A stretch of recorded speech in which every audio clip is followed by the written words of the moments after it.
that happened to me, I just don't even want to speak on. You know what I'm saying? Some days, those girls next to me woke up. Some days, he was in the bed. I want to say this about Soulja Boy. Y'all gotta give him a little bit of latitude because he a victim. Wow. And his booty been ran through quite a bit. They was playing tapes, and then the owner of the house pulled out Soulja Boy. That's why he's always able to call other on being a swish. Birds of a feather flock together. You think that you worked with a gay rapper? Yeah, man. And gay, not being just full out gay, but hiding and trying to pretend like he, loves girls and live the rap lifestyle, but really he's a man fan. And the closet it is real scary. You know what I'm saying? So we got to get into the seriousness of it. And it's just not fair to, other people. And then that spreads because that girl that you might be fooling might leave you and go find another dude who ain't gay, give him the disease. The rap game since he was little, just like Weezy. Yeah.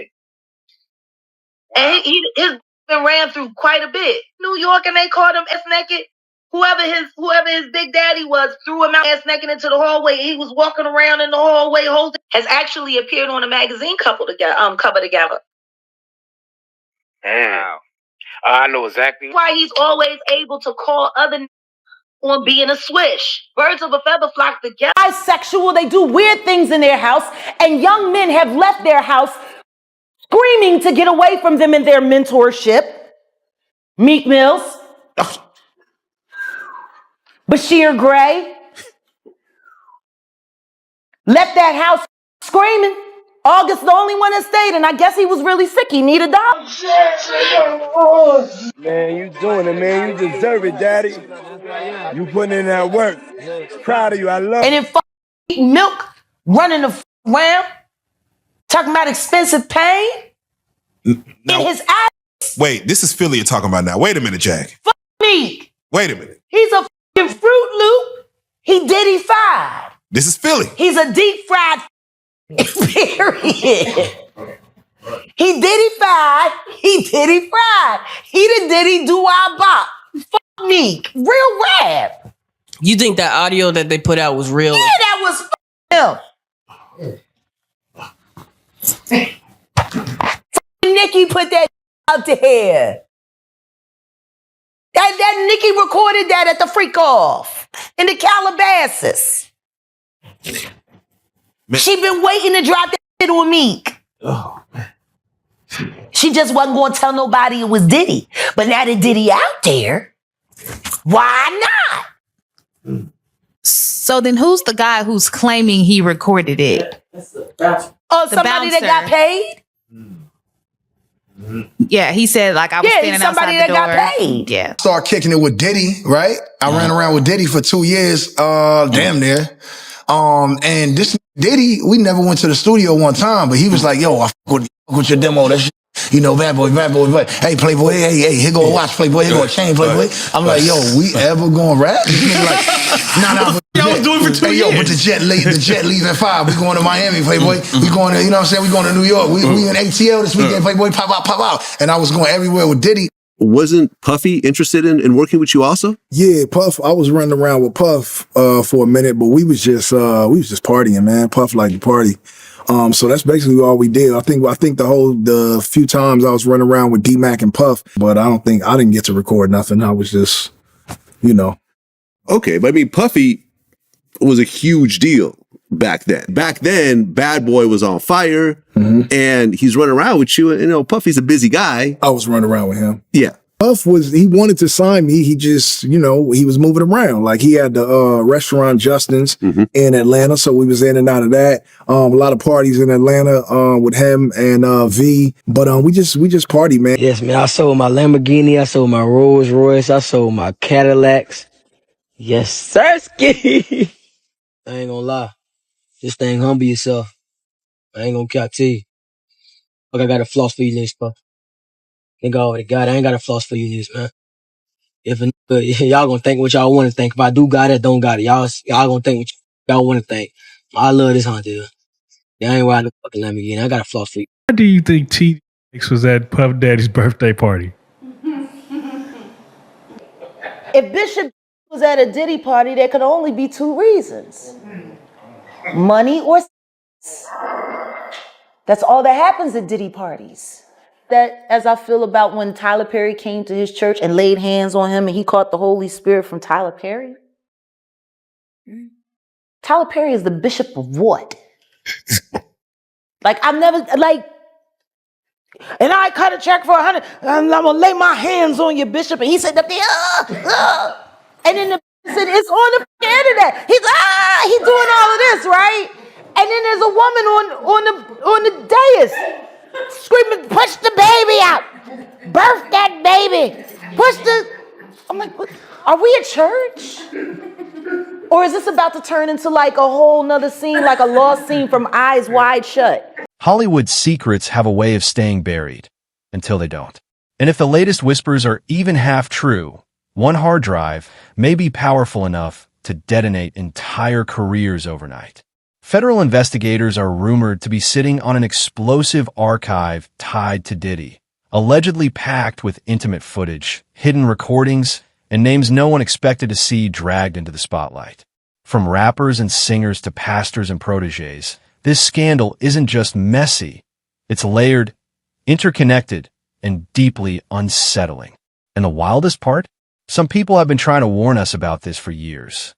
What if the most powerful weapon in Hollywood right now isn't a lawsuit, a tell-all interview, or even a public meltdown, but a hard drive quietly sitting in federal custody? According to explosive rumors circulating online, investigators allegedly uncovered a massive digital archive connected to Diddy, and the sheer scale of what's being whispered about has people holding their breath. We're not talking about a few blurry clips or party memories gone wrong. The claims describe terabytes upon terabytes of private footage, allegedly recorded without consent, involving some of the most recognizable names in music, entertainment, politics, and even religion. If true, this wouldn't just be scandal, it would be leverage, the kind that buys silence, loyalty, and obedience for years. The kind that explains why so many people rise fast, fall quietly, or never speak at all. What makes this alleged discovery feel less like gossip and more like a ticking time bomb is what it represents. Power documented, secrets archived, and reputations hanging by a digital thread. For years, fans have wondered why certain celebrities seemed untouchable, why others abruptly disappeared, and why whispers about elite parties never quite went mainstream. Now, people are asking if the reason is simple, because someone always had the receipts. Allegedly, this footage wasn't just saved for memories, but for control, a silent insurance policy that kept everyone in line. And if federal authorities truly have access to something of this magnitude, it raises a terrifying question. How many careers, legacies, and carefully constructed images are only still standing because the footage hasn't been made public? The silence from Hollywood isn't calming nerves, it's amplifying suspicion. No passionate denials, no loud defenses, no coordinated outrage. Just distance, deflection, and carefully worded statements, if any at all. In an industry that usually rushes to protect its own, the quiet feels intentional, like everyone is waiting to see which names surface before deciding where to stand. That's why this moment feels different from every other celebrity controversy we've seen before. If these allegations are exaggerated, they'll collapse under scrutiny. But if even a fraction of them are true, this isn't just about one man or one scandal. It's about an entire ecosystem built on access, fear, and mutual destruction. And the scariest part? This story hasn't even reached its first explosion yet. Before any raids, before any alleged hard drives, before the internet suddenly decided to start connecting dots, there was one voice people were determined not to hear. Jaguar Wright. For years, she's been standing on interview couches, live streams, and grainy podcast clips, saying the same thing over and over again. That the music industry is not just corrupt, but calculated, built on secrets, coercion, and silence. At the time, most people didn't take her seriously. She was labeled bitter, unstable, attention-seeking, or simply doing too much. Clips of her interviews were turned into memes. Comment sections laughed her off, and the more specific her claims became, the faster the public dismissed her as unhinged. What made Jaguar so easy to ignore was also what made her dangerous to the narrative. She wasn't vague. She didn't speak in riddles. She named names, described environments, and talked openly about powerful figures allegedly using parties, mentorships, and access as traps rather than opportunities. According to her, these weren't random rumors passed around backstage. They were open secrets everyone in the industry knew but pretended not to see. And because she refused to soften her delivery or package her trauma in a way that made people comfortable, she became the problem instead of the message. It was easier to question her mental state than to question an industry built on idolizing untouchable men. Now, fast forward to today, and suddenly the things Jaguar was screaming about don't sound so outrageous anymore. As new rumors circulate, as old clips resurface, and as people whisper about alleged federal involvement, the internet is doing a collective double take. The same statements that once sounded unbelievable are being replayed with fresh ears. People aren't asking, why is she saying this anymore? They're asking, how long has she been trying to tell us? The timing is unsettling because nothing about her story has really changed. Only the public's willingness to listen has. What's especially chilling is how often Jaguar claimed that proof existed, that everything was recorded, cataloged, and saved for the right moment. Back then, critics said she was reaching, exaggerating, or fabricating for shock value. But in light of current rumors about hidden footage and secret archives, her words are being reframed not as chaos, but as warning. Whether every detail she's ever shared is accurate or not, the broader theme she pushed, that power in the industry is enforced through dirt, fear, and humiliation, suddenly feels less like conspiracy and more like context. And that's the uncomfortable truth people are wrestling with now. Jaguar Wright didn't suddenly become credible overnight. The environment changed. The protection around certain figures started to crack. And with that crack came space for her voice to echo louder than before. The same industry that once mocked her is now benefiting from the groundwork she laid because she said the quiet parts out loud long before it was safe to do so. The real question isn't whether Jaguar was perfect in how she told her story. It's whether ignoring her for so long allowed something much bigger to grow unchecked. Just when people thought they had a handle on what this story was about, one name began circulating that stopped the conversation cold because it didn't fit the stereotype at all. Not someone known for chaos or controversy, but a figure with a carefully maintained public image, someone often seen as disciplined, strategic, and almost untouchable. The kind of person fans would swear had nothing to do with messy industry politics, let alone dark after-hours rumors. That's why the reaction was disbelief when whispers tied this person to the same private spaces Jaguar Wright had been talking about for years. The shock wasn't just the name itself, it was the contrast.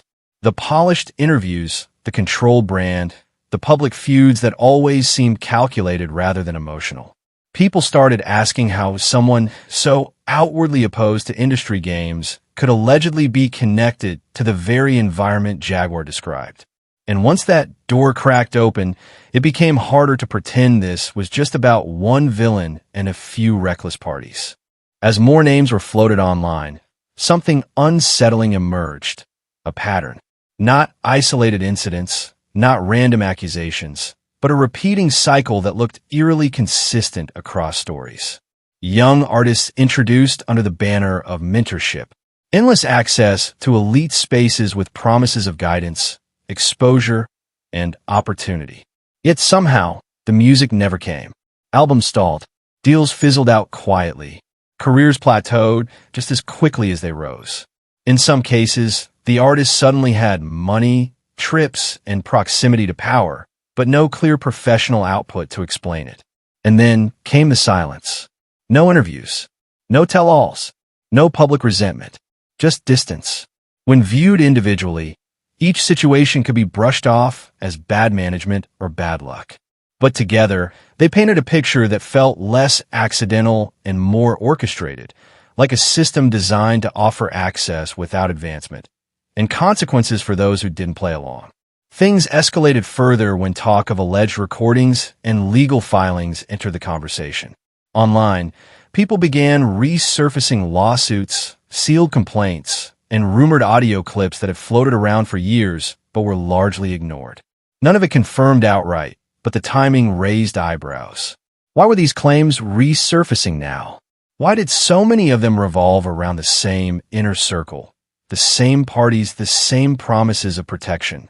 Alleged audio snippets, whose authenticity remains disputed, became part of the discussion, not as proof, but as fuel. Even the suggestion that recordings might exist changed the tone entirely. Lawsuits that once seemed isolated suddenly felt connected, like fragments of a much larger story that never fully made it to court. The emotional temperature rose, not because anything had been proven, but because too many of these claims echoed each other to be dismissed outright. Then came the details people didn't notice at first. The locations, the travel habits, the lifestyle breadcrumbs hiding in plain sight. The same cities kept popping up. The same private residences. The same last-minute trips that somehow replaced studio sessions. Jets leaving for party hubs instead of recording rooms. Interviews where artists casually admitted they spent years running around with powerful figures but never actually working. To casual fans, it sounded like networking.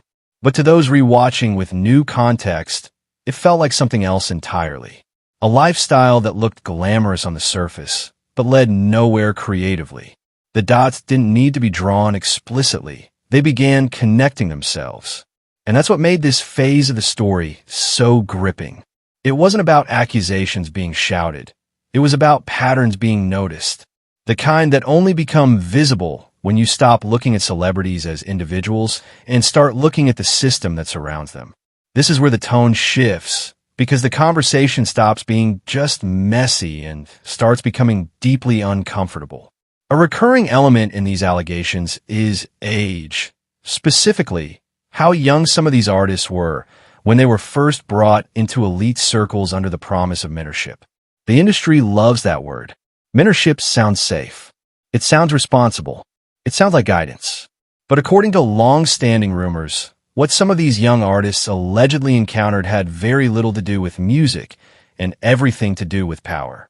Imagine being a teenager or barely out of your teens, surrounded by legends, money, and influence, with your entire future seemingly dependent on staying in someone's good graces.